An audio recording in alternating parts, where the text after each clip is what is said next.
Nuclear power plant started it operation on 1 April and plant की life दी हुई है 40 years. The initial cost included is initial cost कितनी है 1,20,000 and this included a commissioning of 10,000 जिसकी future में जाके value हो जाएगी 70,400 after 40 years.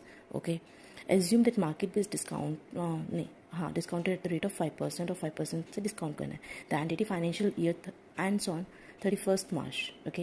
Assume that market based condition or discounted cash flow valuation 1,15,000 is obtained on 31st March 2004 and deduction of an allowance of 11,000 as decommissioning cost which represent no change in the original estimate after unwinding of advances.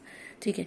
तो सबसे पहले इस question में हमें क्या दिया हुआ है, हमें दी हुई है कॉस्ट दी 1,20,000. उस पर हमने डेप्रिसिएशन चार्ज किया क्योंकि हमको वैल्यू दिया हुआ था 2001 का एंड हमको जो क्लोजिंग बैलेंस दिया हुआ है वो 2004 का दिया हुआ है.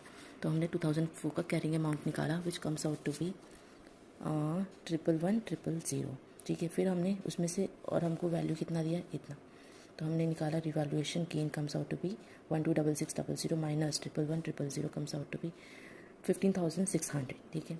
उसके बाद में हमने इसमें डेप्रिसिएशन 40 ईयर्स का लाइफ था, 3 वहाँ पे चला गया. अब कितने ईयर्स का लाइफ बचा है 37 ईयर्स का. डेप्रिसिएशन लगाया, value comes out to be 123175. ठीक है. उसके बाद में हमें प्रोविजन फॉर लाइबिलिटी दिया हुआ था, उसके ऊपर हमने इंटरेस्ट लगाया 3 ईयर्स का 10,000 into 500 10,000 into 5% comes out to be 500. 10,500 के ऊपर 5% लगा, ये 525 वैल्यू आया एंड सिमिलर वे में 550 वैल्यू आया. तो आज की डेट में 31 मार्च को वैल्यू कितना हो गया 11,600. ठीक है. फिर उसके बाद में नेक्स्ट ईयर वापस से इंटरेस्ट लगाया, 4th ईयर 580. अब हमारा 2005 में क्या हो गया, डेप्रिसिएशन लगा के वैल्यू आ गया 123175. ठीक है. लेकिन उसने 2005 के बारे में क्या इन्फॉर्मेशन दिया हुआ है, 2005 के बारे में उसने बोला on 31st March 2005 the entity estimate as a result of technological advance जो लाइबिलिटी है उसकी वैल्यू 5,000 से कम हो जाएगी. The entity carrying amount does not differ materially from fair value and the asset is now value at 107,000. Okay. सबसे पहले इस चीज़ में आपको 2 चीज़ें याद रखनी है. डीकमीशनिंग वैल्यू लाइबिलिटी कम है, हमने लाइबिलिटी कम कर दी. यदि आपका रिवैल्यूएशन सरप्लस पड़ा है तब तो आपको ये वाला जो 5,000 जो वैल्यू कम हुई है रिवैल्यूएशन सरप्लस में से एडजस्ट करोगे. यदि आपका ये नहीं पड़ा फिर आप अपनी एसेट की वैल्यू कम करोगे. First thing. सेकेंड थिंग ये है कि हमको जो एसेट की वैल्यू होती है 107,000 this value represent it is the value of asset. इसके अंदर उसने लिखा हुआ है कि हमने डीकमीशनिंग ऑब्लिगेशन को नेट ऑफ किया हुआ, we have to include that. So हमारी वैल्यू कितनी आ गई 7180. अब हम डीकमीशनिंग वैल्यू को ऐड कर देंगे which comes out to be 107,000 plus 7180 which comes out to be 114180. ठीक है.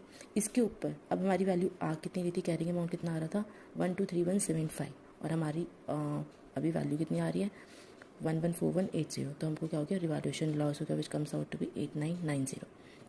हमारा क्या हो गया रिवैल्यूएशन लॉस. ठीक है. अब हमको रिवैल्यूएशन लॉस हो गया. अब हमारे पास में सरप्लस पड़ा है क्या, तो ये हमारे पास में सरप्लस पड़ा है 15,600 माइनस 5,000 माइनस 9,000. ठीक है. हाँ मैंने उसको राउंड ऑफ कर दिया होगा और हमारी फिर वैल्यू निकल के आ जाएगी, प्रॉफिट एंड लॉस निकल के आ जाएगा.